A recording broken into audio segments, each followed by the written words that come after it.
अस्सलाम वालेकुम वालिद साहब, मैं एक अहमदी हूँ फ़िलहाल तक, लेकिन आपकी वीडियोस देखकर समझ चुका हूँ कि क़यामत तक किसी शरई या गैर शरई नबी ने नहीं आना। हज़रत ईसा वफ़ात पा चुके हैं। मैं कॉम्प्लेक्सिटी का शिकार हूँ कि जमात को छोड़कर किधर जाऊँ, क्योंकि इस रिलीजियस पॉइंट ऑफ व्यू के अलावा इनका जितना स्ट्रक्चर है वो बहुत अच्छा है। वो बहुत केयर करते हैं एक दूसरे की। कोई मौलवी शिरकी अकायद नहीं रखता, सबसे खुशी से मिलते हैं। ये सब कुछ बहुत परफेक्ट करते हैं। बस सिर्फ एक चीज़, यही गलती है इनमें, जो मैं ऊपर मेंशन कर चुका हूँ। अब मेरी शादी की उम्र है, लेकिन मेरा पूरा ख़ानदान अहमदी है और मैं इस फ़िरके से बाहर भी शादी करने का दिल नहीं करता। तो मुझे मेरी हेल्प करें और मुझे रहनुमाई दें कि मैं क्या करूँ। इंसान जब किसी सच्चाई को दरियाफ्त कर लेता है तो पहले ही मरहले में सब चीज़ें हल नहीं हो जाती, उसमें वक्त लगता है। हमेशा याद कीजिए कि वो लोग जिन्होंने पैगंबरों पर ईमान कबूल किया वो किन मराहिल से गुजरे होंगे। उन पर वो वक्त भी आया जब सही बात उन पर खुल गई। वो ज़माना भी रहा कि जिसमें वो उनके दिल ही में रही। फिर वो वक्त भी आया जब उनको इजहार के मौके मिले, और ऐसे ज़माने भी आए जिसमें उनको बाज़ कुर्बानियाँ देनी पड़ी। तो अल्लाह ताला ने इस सब चीज़ों की रियायत करके ये फरमाया है कि इंसान अपने हालात को पेश नज़र रखकर बतदरीज इक़दाम करता चला जाए। अल्लाह ताला ने सही बात इन पर खोल दी है। अब इनको ज़िंदगी क्या बसर करनी है, किन के साथ ताल्लुक़ रखना है, किन से ताल्लुक़ तोड़ना है, ये सब ज़िंदगी के वो मराहिल हैं जो वक्त के साथ होते रहेंगे।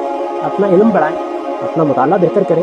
सही बात दिलो दिमाग का अहाता कर लेती है तो वो खुद फैसले कराती चली जाती है। इसमें रुख्सत के मकामात भी हैं। अल्लाह ताला ने अपने पैगंबर की मौजूदगी में मक्के में रहने वाले लोगों को ये फरमाया कि वो अगर हालात को सामने रख कर उन कुफर की बात भी कह रहे हैं लेकिन उनके दिल मुतमईन है। देखिए इसमें अल्फाज है वह कल्बुहु मुतमइन्नुन बिल ईमान। तो अल्लाह ने उनको जन्नत की बशारत की। उन्होंने सच्ची बात को समझ लिया, जान लिया, जन्नत के रास्ते पर अभी चल रहे हैं। उसमें रुख्सत अज़ीमत के बहुत से मराहिल आएंगे, कशमकश भी होगी। हालात के लिहाज से वो फैसला मुनासिब समझे करते चले जाएँ। पहले दिन ही से जब इन्होंने सही बात अपने बातिन में कबूल कर ली है तो अल्लाह के यहाँ उसकी कबूलियत होगी। बाकी चीज़ें अब आला मनाज़िर हैं, वो हम भी तय कर रहे हैं, ये भी तय करने की सही करें और अपने रब से उसमें मदद की दरख्वास्त करते रहें। अल्लाह की नुसरत शामिल हाल होगी तो ज़िंदगी के बहुत से फैसले करने में खुद उसकी तौफीक शामिल हो जाएगी।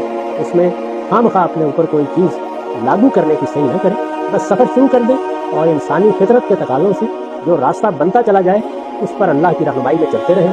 अल्लाह की किताब पढ़ें, जिस तरह के मैंने अर्ज़ किया, अपना इल्म बढ़ाते रहें।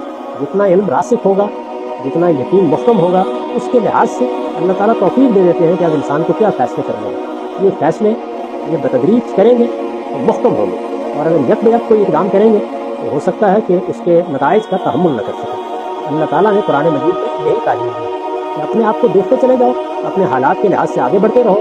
अल्लाह ताला जितनी तौफीक देगा उसके लिहाज से इक़दाम करते रहेंगे।